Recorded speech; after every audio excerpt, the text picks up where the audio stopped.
For centuries, women's bodies have been used as a battlefield, sometimes for political gains, sometimes as an act of revenge and retribution, most and above all, as an instrument of patriarchal violence. When it comes to conflict, which is when countries, nation-states, or any other region for that matter are under constant instability, for instance geographical wars, occupation and colonization, economic fluctuations, civil wars, etc., women and other marginalized genders face the worst blow. Hello and welcome to our fresh episode of Gendering Conflict, War on Women and Others. In this series, we'll look into what gendering a conflict means, meaning how gender and conflict intersect, or simply the interplay between the two. Manipur, a small state with a population of about 24,24,603, is still burning, and it has been in crisis for more than a year now. Lest the Prime Minister of the country doesn't know, 221 people have been killed. But how did it come to this? There's a conflict between two tribes, Kukis and Métis. The conflagration between the two tribes, one dominant Métis and other the lowered Kukis, has taken the worst turn now, as now women of the region are being targeted, raped, abused and harassed. Several women in the Manipur's violence have been abused and paraded naked, with many alleging gang rape. According to Sky News report, quote, "The youngest woman was raped in front of her relatives and her brother was killed when he tried to protect her," unquote.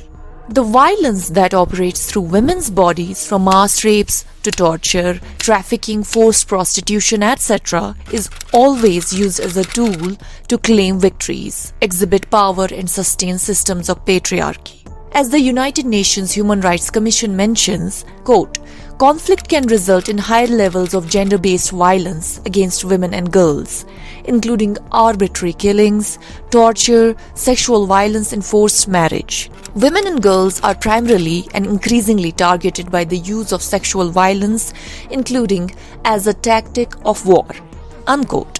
It is due to heightened level of crisis and insecurity that states like Chhattisgarh's Bastar and Himalayan regions like Kashmir face incidents and cases of gender-based violence.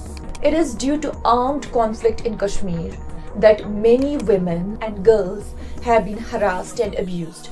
Take for instance the example of two small villages in Kashmir called Kunan and Poshpora, where more than 80 women have been gang raped by Indian Army with impunity and no accountability till now.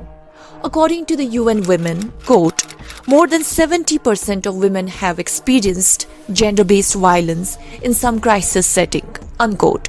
And this crisis setting can be conflict within people based on religion and caste as well. Not only extreme forms of violence, women also face other forms of violence and human rights abuses in conflict regions. For instance, many girl children are married at a very young age. Many young women face unwanted pregnancies and go through forced and unsafe abortions.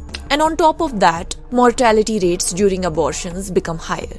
In short, women face the worst atrocities during conflict situations. Over the years, many countries have witnessed conflict or post-conflict like situations. Girls and women from these countries like Syria, Yemen, Afghanistan, Somalia, Mali, Palestine, etc. are facing the brunt of the armed violence, occupation and colonization. Be it from Zionists torturing, raping, hitting, groping, detaining or stripping women in the state of Palestine, or armed men raping women in DRC.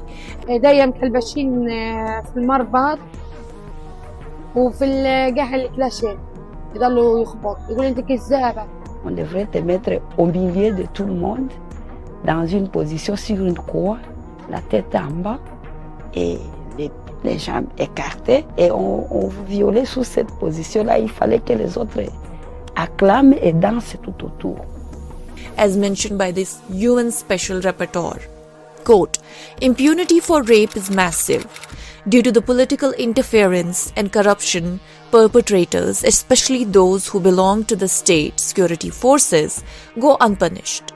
The limited support made available to the overburdened justice system raises questions as to whether there is the political will to end impunity." Unquote. Regions in South Asia, especially Kashmir and tribal areas in Pakistan and also various regions in northeastern India have been facing intense forms of violence through armed forces, especially and particularly women and gender minorities in these areas have alleged intense forms of violence. It is because of this ongoing gender-based violence by armed forces that drove women in Manipur to perform a famous naked protest bearing the slogan, quote, "Indian Army rape us," unquote.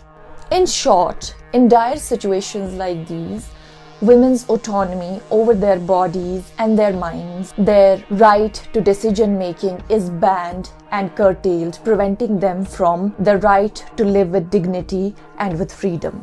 In the next episode, we'll look into how women's bodies are being used as a site of violence and how women fight back. So stay tuned.